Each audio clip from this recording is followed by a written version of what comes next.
Hello, everyone, and welcome back to Astro Kara. It's been a while. Thank you for rejoining me. I have been doing most of my full and new moon reports on Substack, as I have been enjoying exploring my creativity in writing. But this time, because there's so much to talk about, I really felt like I wanted to just talk through it. There is a lot of dynamic tension. If I had to sum up the energy in just one word, it would be change. But of course, I can't just use one word, and I need to talk about the planetary placements and the aspects and what that might look like for you, for me, what we're moving through, and what is moving through us. So, as an evolutionary astrologer, I always start with Pluto. It is the basis of the most unconscious desire of the soul, of the individual, and also of the collective. Pluto recently turned direct in Capricorn at 29 degrees. You've probably heard lots of astrologers talking about this. This is the last time that we will see this transit in our lifetimes, unless we somehow learn to prolong our lives for another 250 years.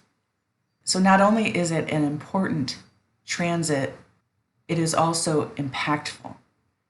Pluto has been moving through Capricorn since 2008. Wherever Capricorn sits in your chart has been where Pluto has been doing this deep excavation, bringing up things and experiences, memories, and challenges that have required you to let go of things that are outdated, things that can't move you forward or can't go with you into your future.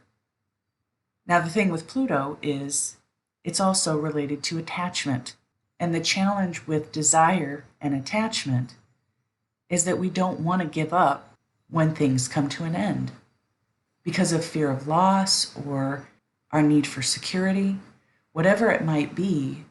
We often have a difficult time letting go of things that we are attached to, including our patterns of behavior and thinking. But that is Pluto's job.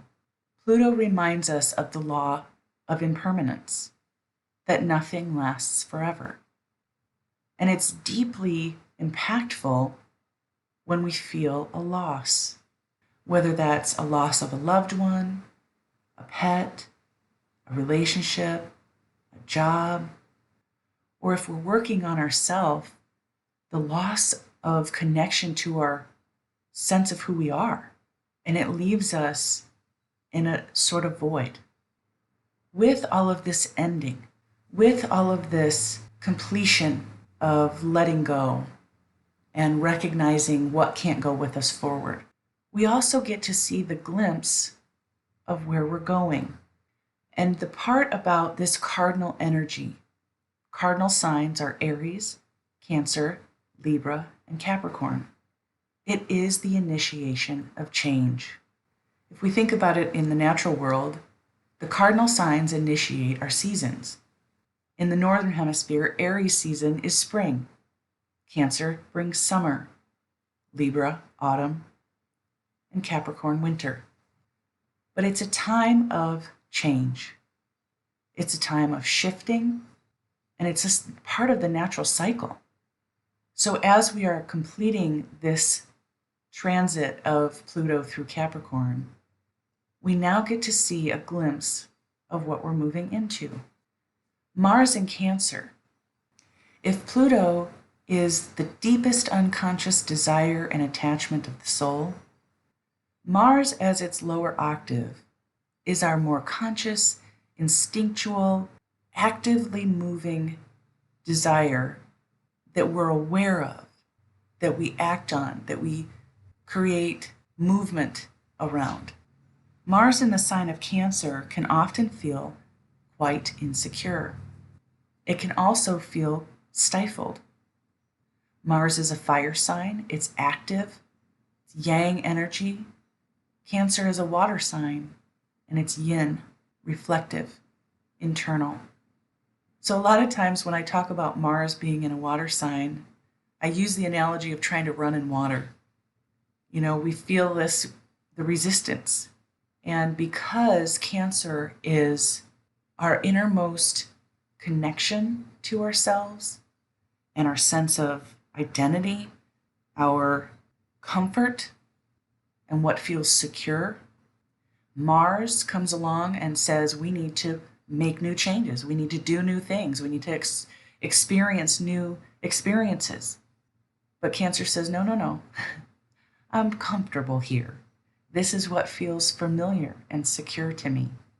And so it's this push and pull energy of how do I move on what feels best for me, even though I'm moving away from my comfort zone. Add in the opposition to Pluto.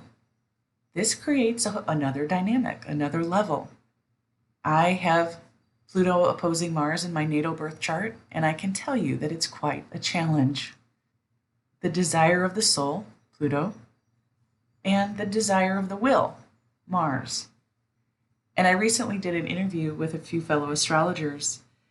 We were talking about this aspect, and I said, I remember times when I was younger, when I was so frustrated with the things that were going on in life, and I would say, I'm never going to get my way.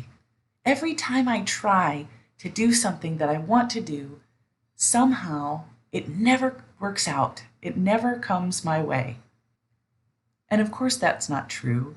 I've been able to create plenty of things that have been wonderful in my life. But the things that I felt like I really, really wanted, that conscious desire, if it was in opposition or in conflict to what my soul needed from me, I wasn't going to get it. It wasn't going to happen. And so I've learned to be more in flow with my Pluto placement and listen to the direction of my soul. It's not that I still don't have conscious desires and want things, but when I lean into what my soul is telling me, things come a lot more easily, I'll say. I don't feel like I have to force it, or I don't feel like I'm somehow missing out.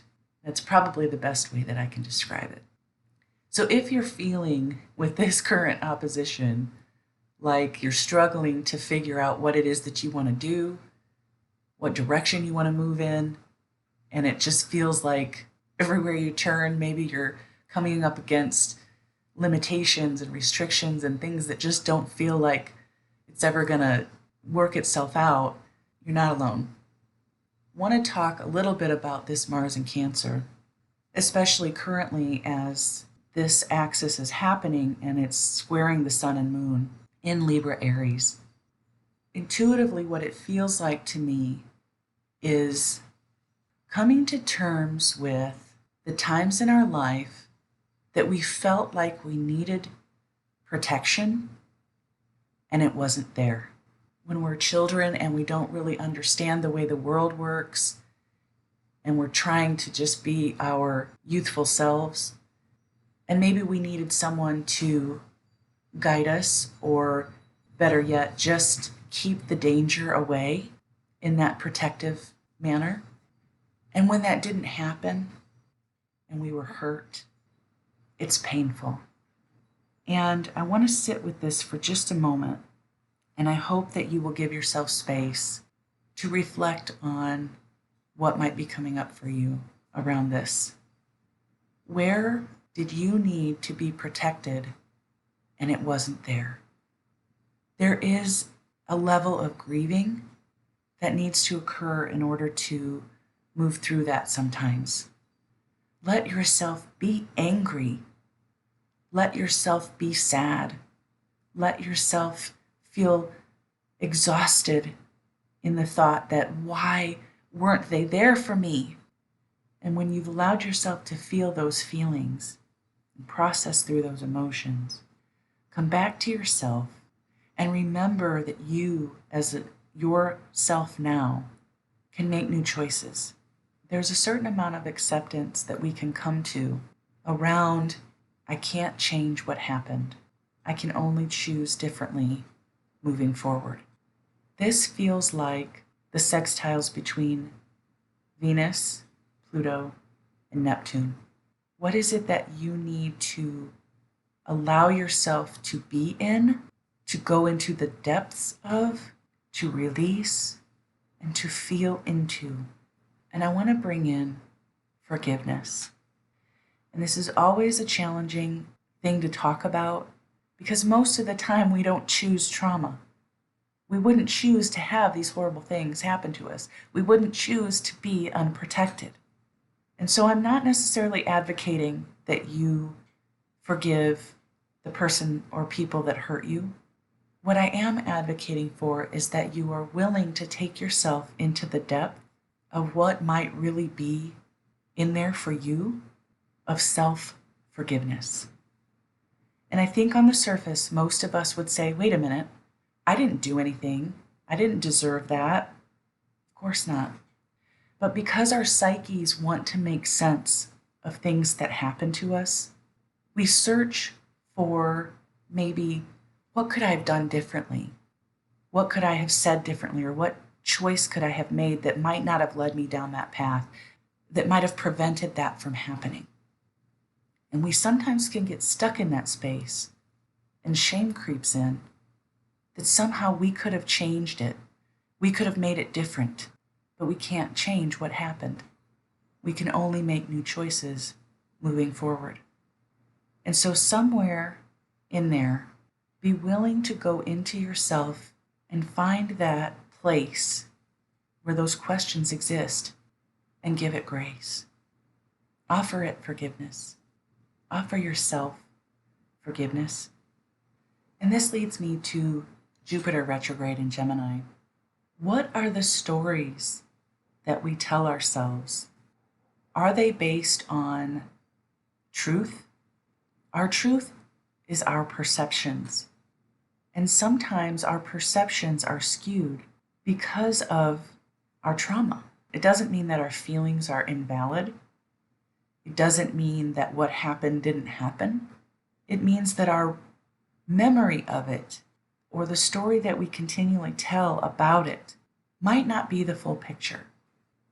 And regardless of that perception, again, moving forward, this new energy coming in, what is the story that you want to write about your life? What is the narrative that you would rather tell yourself moving forward? It's not about changing the past. It's not about forgetting or not acknowledging that it happened. It's about moving out of a state of victimhood or a state of restriction or a feeling of apathy into recognizing that you are a powerful being and you have the ability to make new choices around how you speak to yourself, how you think about yourself, and the stories that you tell. One of the ways that Pluto brings up this idea of excavation is confrontation. And it can be confrontation with things that are external to us, or it can be a confrontation within us, a confrontation of a perspective that we held that is being challenged. Our ego will fight back. It wants to remain comfortable and in the familiar. And one of the things that I'm doing to work on this is I've created a program called Good Girl Grown, Deconditioning the Patriarchal Feminine. And I'm actually working with my husband to create the men's cohort that we're calling Redefining Man Up, Deconditioning the Patriarchal Masculine. But as I'm preparing and creating this program, I'm facing my own conditioning. We will start again in January. So if that's something that you're interested in, I would encourage you, go to my website, astrokara.com/waitlist, and put your information down, and we will email you updates when the new cohorts are starting. So we've been talking a lot about the Aries Libra axis because we've had our lunar nodes moving through these signs. Currently, we have the sun in Libra opposing the moon in Aries for this lunation. And it's, again, highlighting these energies of how do I show up in things that I'm relating to in all of my relationships? How do I move and have agency, take action in my authentic self in relation to things that are outside of me? People, places, things. When I feel into this lunation and this opposition between the sun and the moon and this Aries Libra axis, it feels like waiting for permission to be myself. We are creatures of connection, and we need feedback from our environment to help us along. My husband has an Aries sun, and he actually has quite a bit of Aries energy, so we talk about this a lot. I'm also an Aries rising and have an Aries Mars. And so this Aries energy it just wants to show up and go. It has this fire behind it that has a purpose, and it just needs to move. But so many times it doesn't even know what direction it's moving in. And so we need the polarity of Libra to give us feedback. Our environment is always giving us feedback. When we take action on something and we get a reaction or we get a response, or like just asking a simple question, right? We ask the question. That's the Aries energy. The response is maybe yes, maybe no. And that's the feedback we need to then make a new choice, to make the next step, to take the next action. When we are living in these complexes of behavior with Libra energy, we can go back and forth between two equally desirable outcomes or choices. And we sometimes have difficulty making that choice. And so sometimes we end up in an almost paralysis because we don't make a choice at all. We become passive. And the Aries energy is active. It wants us to take that new action. And that is what we are feeling now with all of this cardinal energy. There is a need to take some new action. And when I mentioned about waiting for permission, because we may have had experiences in the past where feedback has showed us that showing up as our authentic selves was not welcomed. And enough times that we begin to modify, modulate, change who we are in response to our environment and the people in it in order to maintain that sense of connection. Then it can translate to maybe we meet new people and we still find ourselves waiting to make sure it's okay. And I'm not saying that we shouldn't do that, because we don't know when we meet someone new if they're the type of people we really want to be around. And that's another part of Libra, is recognizing what is acceptable for us, what we are willing to keep, and what we are willing to or need to leave behind or move away from, let go of. Those are the scales. What do I keep? What do I let go of? What's balanced? What's not? But the questions that I'm asking as I'm feeling into this is, where do you find that you wait for permission to act? This oftentimes comes from fear, from pain, because we've been rejected in the past. And this brings in Chiron. Chiron conjunct the moon in Aries. When we have chironic experiences, it's very much a sensitivity to this feeling of rejection. When I show up and I am just being me and moving in the direction that I feel I need to move in, and we get the feedback that, oh, maybe that's not the right direction. And we feel a sense of rejection because something was so important to us. We were excited about it. We wanted to experience it. And so sometimes we end up holding ourselves back because we fear that rejection, because we're sensitive to it. We fear that feedback. So what I feel like we are supported in the current energies is being able to make new choices, take new steps in new directions, recognizing our insecurities, recognizing our fears, recognizing our sensitivities, but having the courage to practice new responses in old situations. When we feel a trigger, do we immediately react, or can we practice a pause and choose a new direction, choose a new action? If this is something that you've been working on or thinking about, I also offer a coaching program called Catalyst, 6 weeks, one-on-one, open to anyone who's interested in taking a deeper dive into their birth chart and moving through challenges that you might be facing. Information is available on my website, astrocara.com/catalyst. And I called it Catalyst because that's how I see myself. A lot of times, the things that I talk about, the things that I express, the questions that I ask can trigger someone. And my motivation and intention is always to bring you to a deeper understanding of yourself. But I know that it also takes us into pain sometimes. So I'd like to leave you with a little meditation.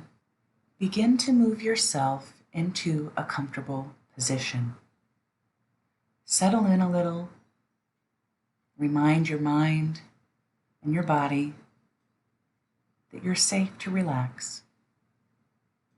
Loosen your jaw, drop your shoulders, remind your muscles to release any tension and sink a little deeper into your space, allowing yourself to feel fully supported by whatever is underneath you. Gently close your eyes or lower your gaze and begin paying attention to your breathing. Inhale slowly through your nose and exhale through your mouth, and maybe even give a little sigh as you continue to breathe at a rate and rhythm that feels good for you. Begin to imagine yourself standing at the edge of a beautiful forest. You can feel the soft earth beneath your feet and hear the gentle rustling of leaves in the breeze. Take a moment and connect with the energy of the forest, sensing its ancient wisdom and healing power. Set an intention now to connect to your inner child. Visualize a small, vulnerable version of yourself standing before you.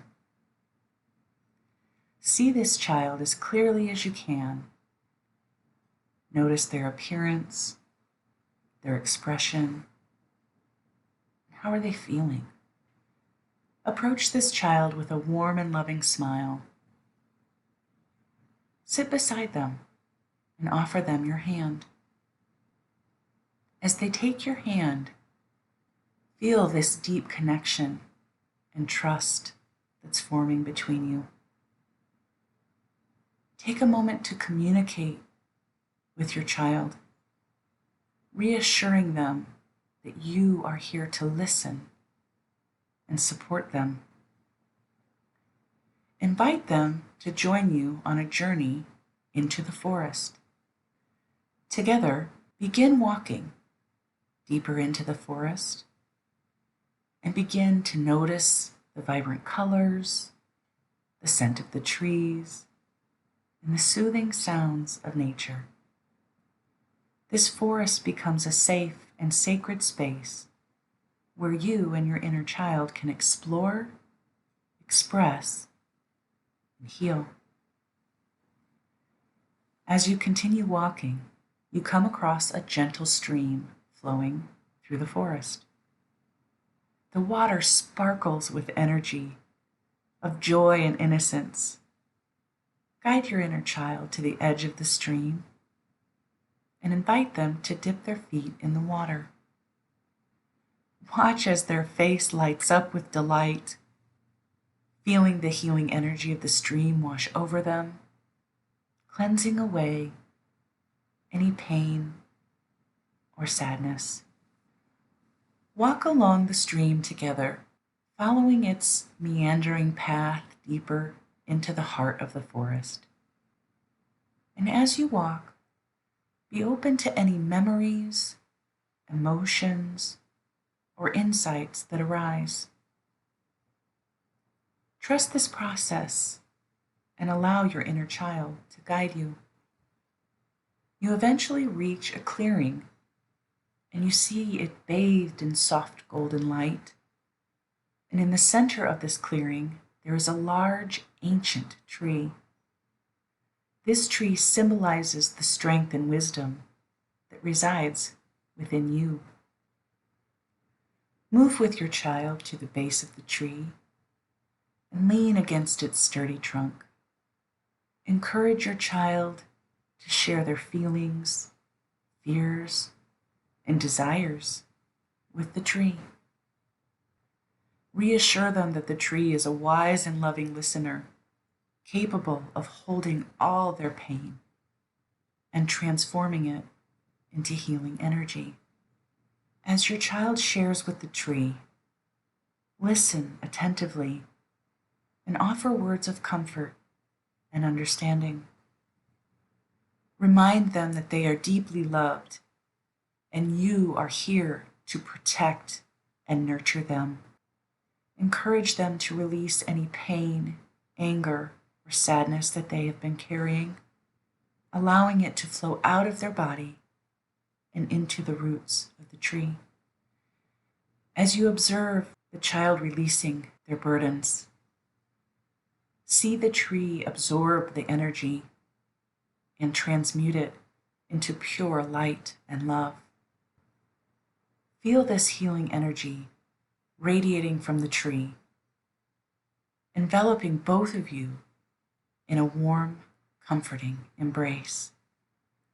Take a moment to bask in this healing energy, allowing it to fill and permeate every cell of your being, and feel the transformation taking place within you as wounds are mended and love and compassion replace any lingering pain. When you are ready, thank the tree for its support and the healing it has provided. Bid farewell to the clearing, the stream, and the forest, knowing that you can return to this sacred space whenever you need to reconnect with your inner child and continue the healing process. When you're ready, gently bring awareness back to your body. Begin to slowly move your fingers and toes, bringing the energy back into the here and now. Remember that you have the power to safeguard and cherish this connection to your inner child, always fostering this deep sense of self-love and connection, solace and strength, and wholeness within. Until next time, take care of you.